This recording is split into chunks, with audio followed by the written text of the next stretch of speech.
We are in Cochise County down here in Douglas, Arizona on the border of Mexico. So we're on a small ranch. Right now we're on 10 acres outside with all of our animals.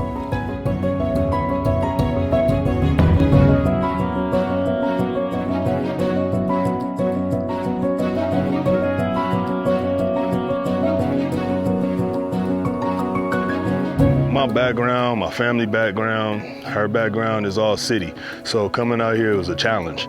And so the reality is, I had to learn everything.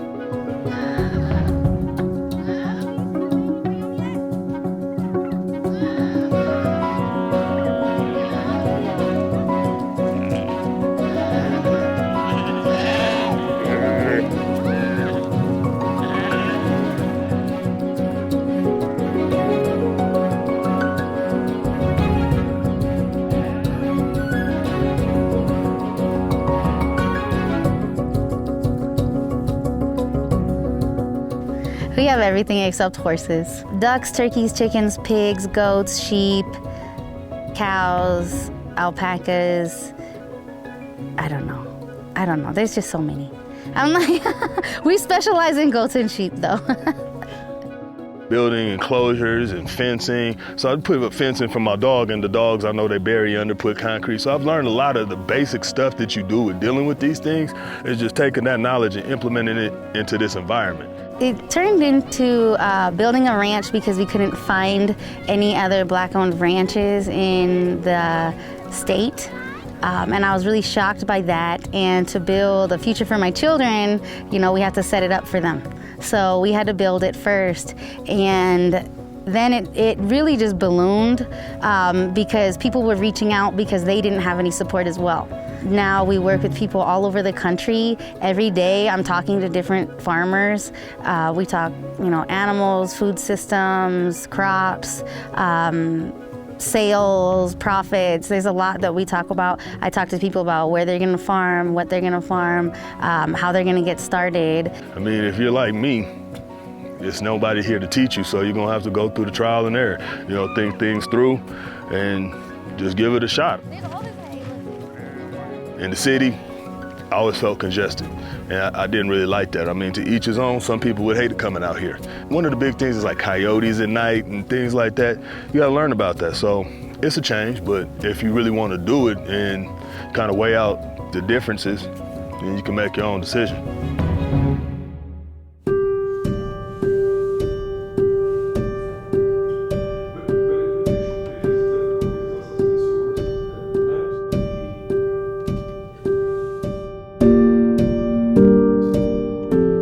Typical day here at CRUZ Farm is we start very early.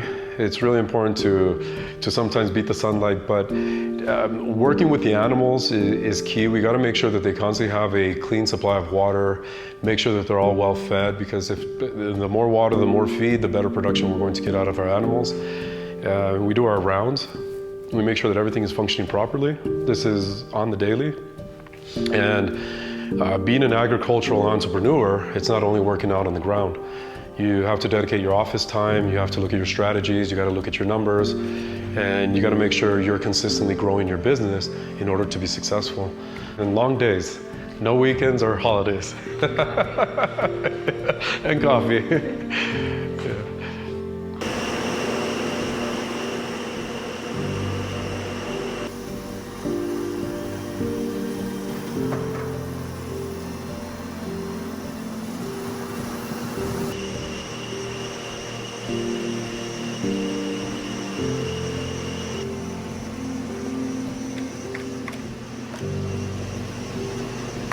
Once I started developing and creating my own thought process and where I wanted to go and who I wanted to be, I wanted nothing to do with agriculture. It was something that I saw my parents, I saw my grandparents struggle, and just the hardships and not having water or putting your own electrical system up. I've learned that it's worse than I imagined. The small farms across the country are not set up to receive and grow. They're not ready to take on the food crisis that we have. Right now, there's 4 major companies that supply 90% of the food in the grocery stores.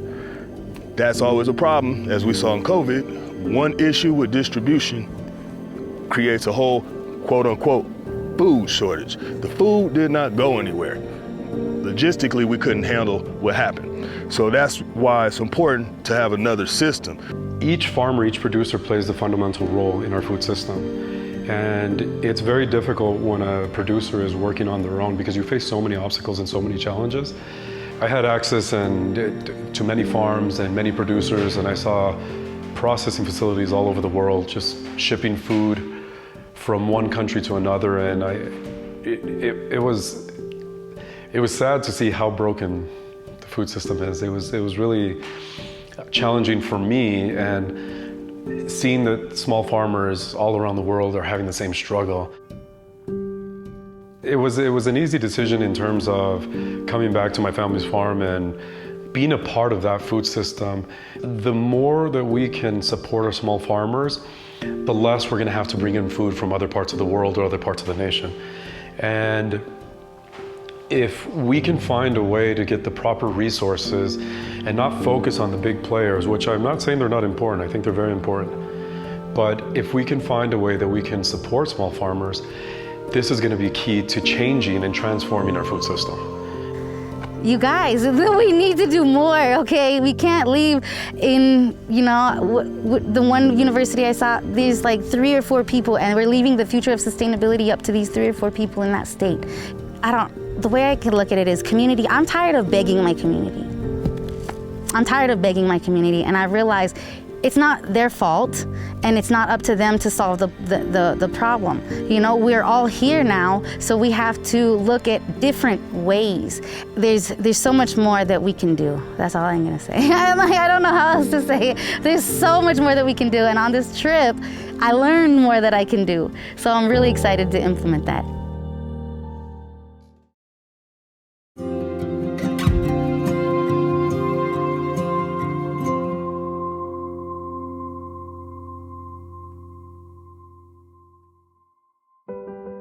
Dear future me, you have a gift, one you need to share. You're a great chef, but your passion is about more than cooking. It's about life, nourishing it, sustaining it, working with real ingredients grown in a way that takes care of our natural environments. So go get that sustainable foods degree you've been thinking about, because it's time.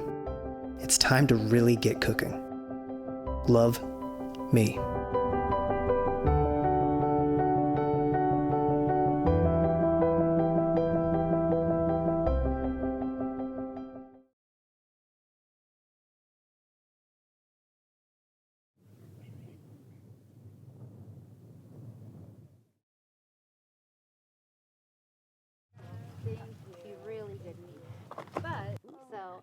We had a baby this morning.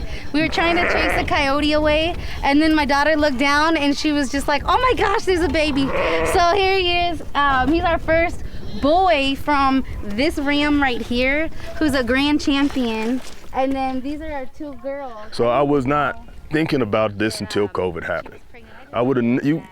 No, I'm not doing that. That's what I would have told you. But then they took the food and I couldn't go to the gym, and I saw how much control that this system has on my life. So it started off like, oh, we're gonna get some food, gonna get a ranch. Yeah, well, it will supply people. There's no black ranches. And then you look at the business aspect of food and you start breaking it down, and you see all the changes that you're really gonna have to make in order for the future, because we got kids. What are you gonna do to make a change in the future as opposed to sit back and just wait? Because when we wait, we leave our children out there for all the results. It's going to be really important to work with our local leaders and push the importance of our local food economies. And also there's other farmers and other around our communities that require the support and the resources in order to grow, to be able to produce enough food. So the more resources, if we have our leaders pushing this, the more diverse our food system can be. The more diverse our food system can be is we're going to be able to feed a lot more communities. There's a possibility in the future for all of us here. We can thrive, and we weren't meant to thrive in this system. Everybody wants there to be food. I'm working with leaders in the industry in sustainability, in regeneration, because they know the need for all of us to work together. People need to see a successful Black farm to know there can be a successful Black farm. So we're trying to build a system where we can bring people in so there are more farmers and ranchers, where we can build a system where we can give our own grants from within that system to the farmers and ranchers in that system so they can get extra land if that's what their farm ranch require. A well, it's hard to get wells. Solar, the things you need if you're in the middle of nowhere and you're trying to do this. I mean, electricity is not easy unless you have solar, or they wanted to charge us $300,000 to get some electric down here. That's not happening. There aren't any resources available for the small farmer. It's not accessible. Unless you come into farming with a lot of money, it's very difficult to be successful. Somebody getting into this, they can't afford to attend your conference.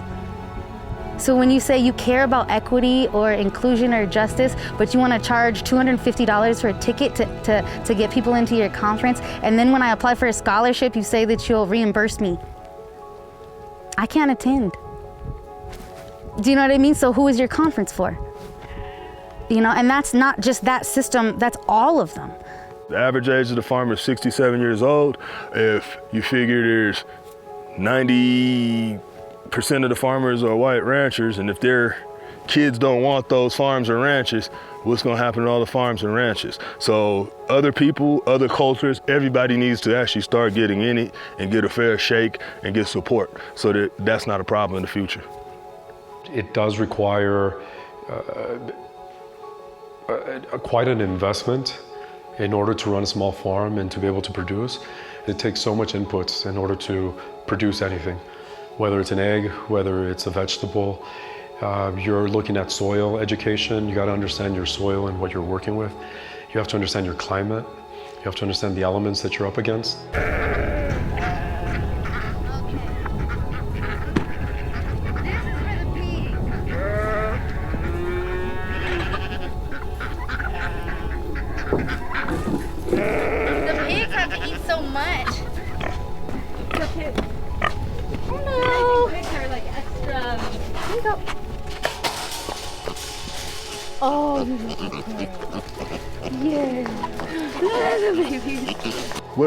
What our program is we've created a nonprofit, which is People First Global Food and Land Reclamation Foundation, and that's designed to get grant money to small farmers and ranchers so that they're able to grow their business. We've already started beta testing selling meat in Arizona. We've done it in the San Francisco Bay Area successfully.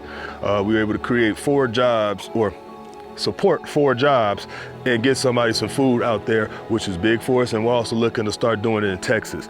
So by us being here and being able to create a system where we're able to get them together from afar is what we need. So all the technology can be used to the good to make our food system better, and the small farms and ranchers to come together to get the food to the community. The more that we can support the small farmer with education, with resources, financial resources, we'll be able to create a better food system starting in a local community. Now, the whole idea is to branch off and educate smaller communities throughout our state, throughout our nations, and internationally. The inequity is really something that we need to focus on. And it all starts from the top, it all starts from our leaders. And the ones that are responsible for the leaders are the community. So again, going back, how do we educate? We need to educate our communities on the importance of the small farm and the small producer. Buying local, supporting local, buying local meat, honestly, I mean, it starts from within and it starts from yourself, but I think consciously being aware of where you get your food from. I'm aggregating, which is selling other small farmers' products to help them make profits. So the people that we're working with, I'm desperately trying to help small farms. Our Finca Colibri is our nonprofit organization that focuses on education through agriculture. I don't expect everyone to understand how and where agriculture works, but this is our job as producers, as farmers, to teach the importance on why it's important that the resources do come to these small organizations and small farmers. So we might be small, but the message is big.